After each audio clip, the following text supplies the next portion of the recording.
The young king. The young king was sitting alone in his beautiful room in the palace. He was only 16 years old.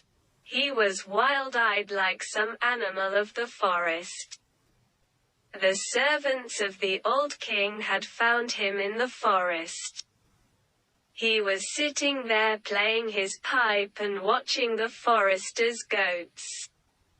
This poor forester had brought him up ever since he was a baby. And the boy believed that he was his son, but he was the child of the old king's daughter. The king's daughter had married a common man, a man far below her. He was a painter, painting pictures on the walls of the great church in which kings were crowned. But one day he went away from the princess, leaving his pictures unfinished. When the baby was only a week old, he was taken away from his mother's side while she slept. The forester and his wife had no children, and lived more than a mile away in the forest. The baby was put in their hands. The princess died. When the old king was dying, he said, "My heart is heavy because of the great wrong that I have done. Do not let the crown pass away from my family. Send for my daughter's child who is with the forester. He shall be king after me."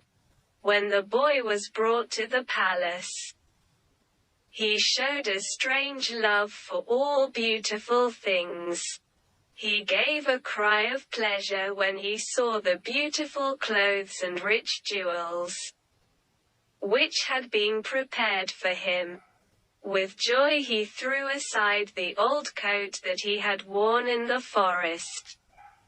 Whenever he could escape from the long meetings with the great lords and captains, he wandered from room to room through the palace, finding beauty everywhere. A rich merchant who had come to see the king found him kneeling in front of a beautiful picture that had just been brought from Venice.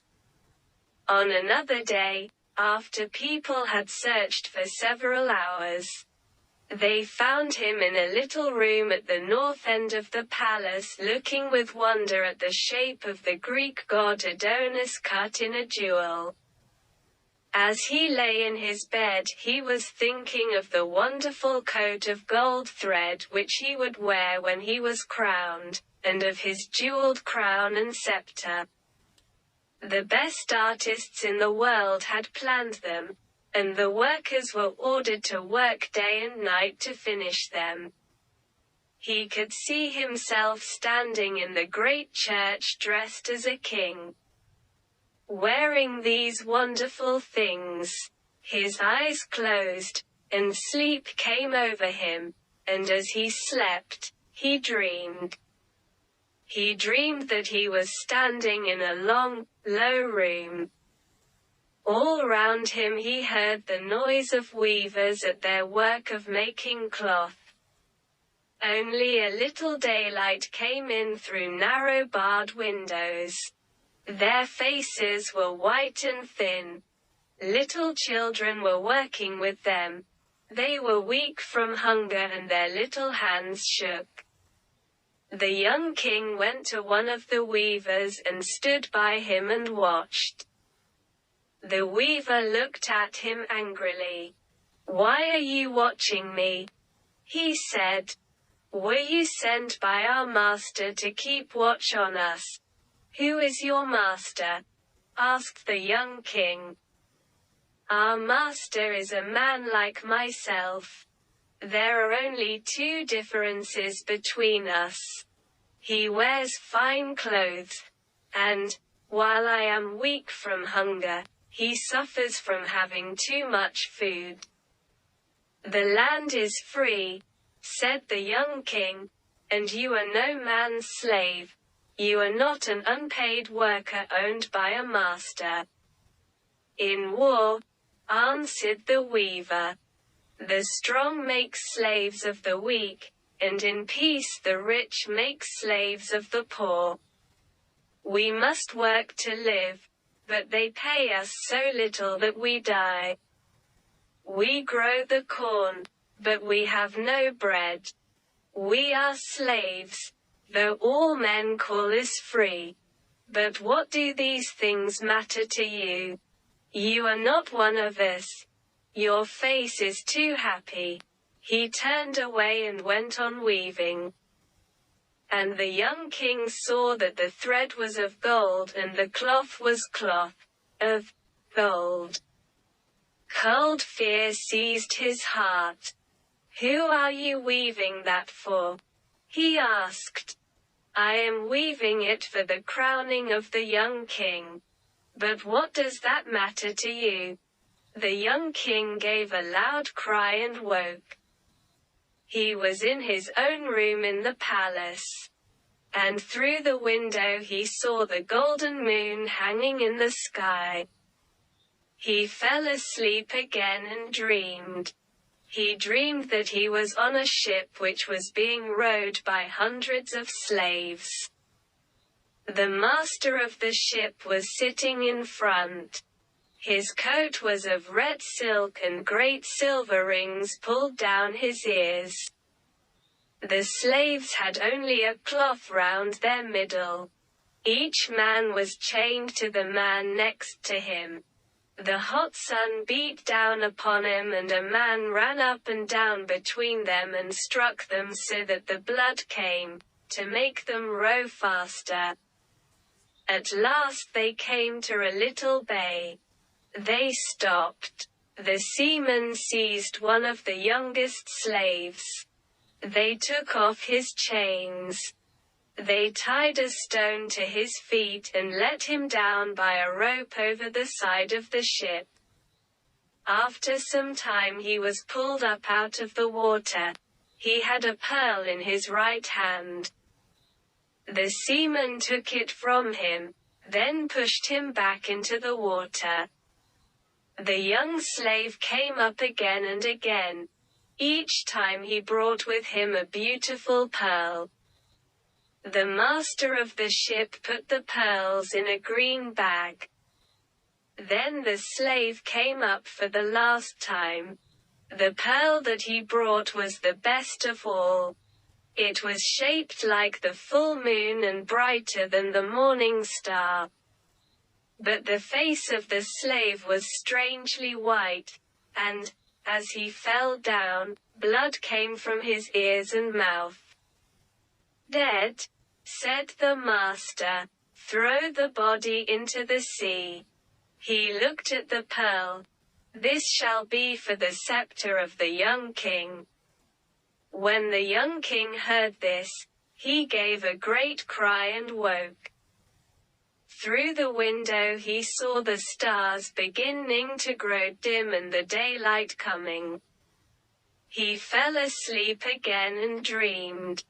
He dreamed that he was wandering through a dark forest full of strange fruit and beautiful flowers.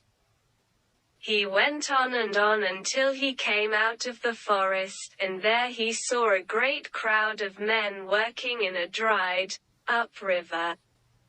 They dug great holes in the ground and broke the rocks with axes. They hurried about calling to each other.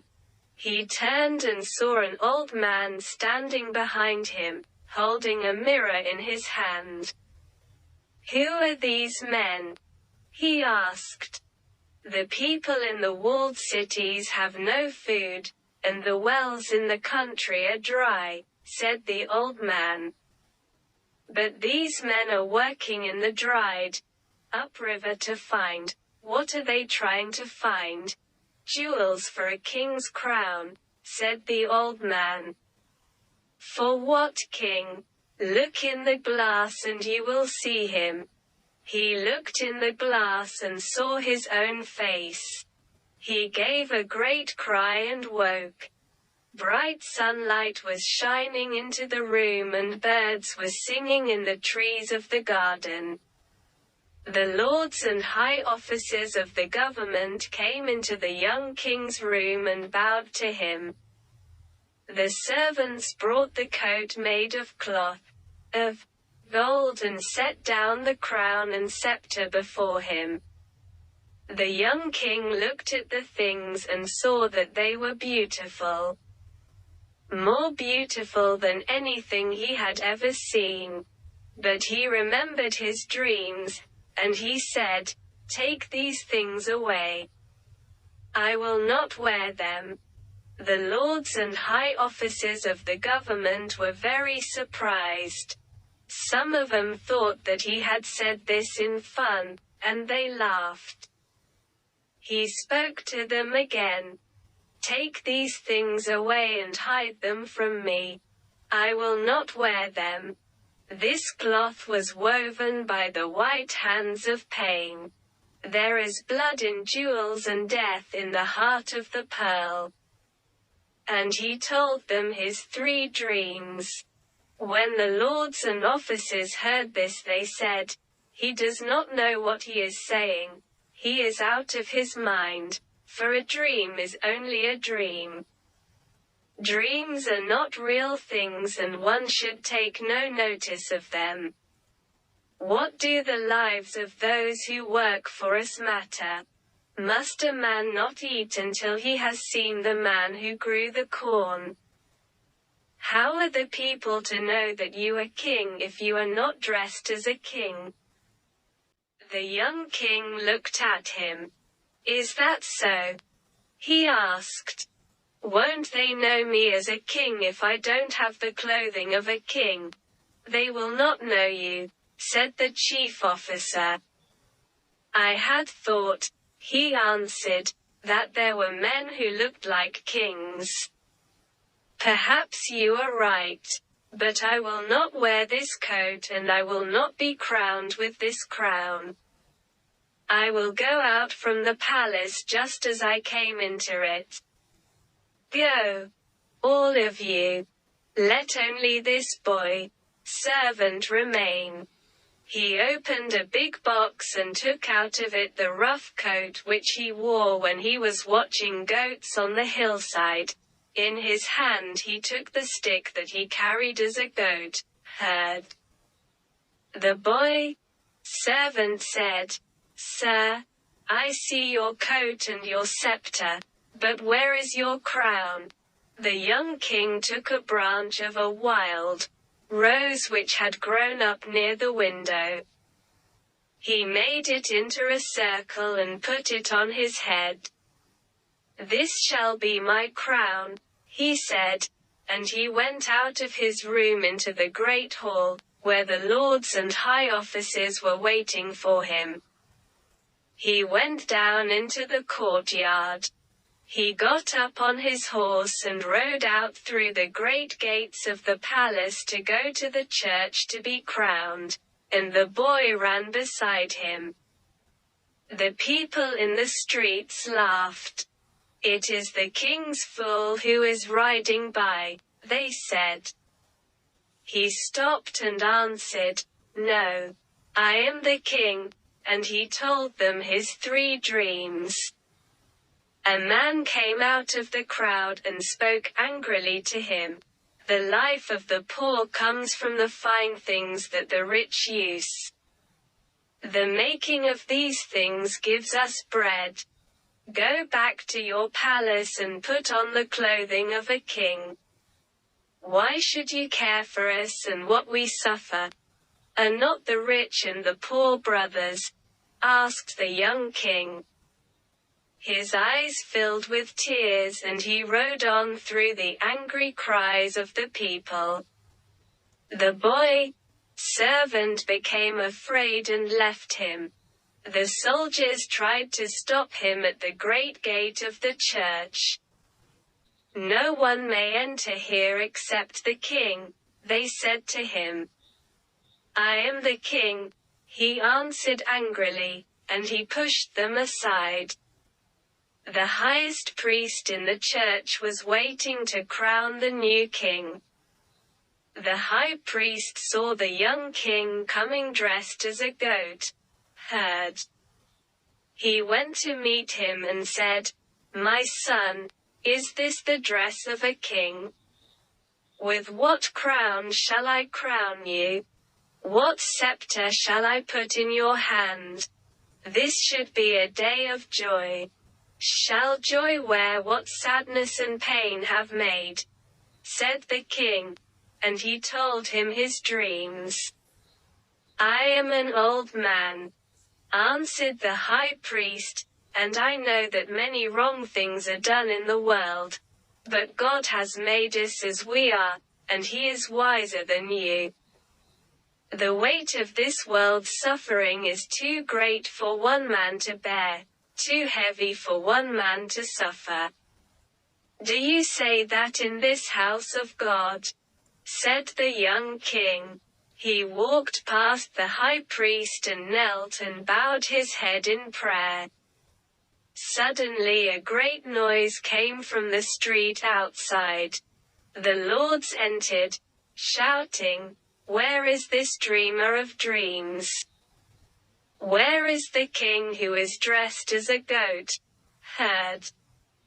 He is not fit to rule over us." The young king stood up.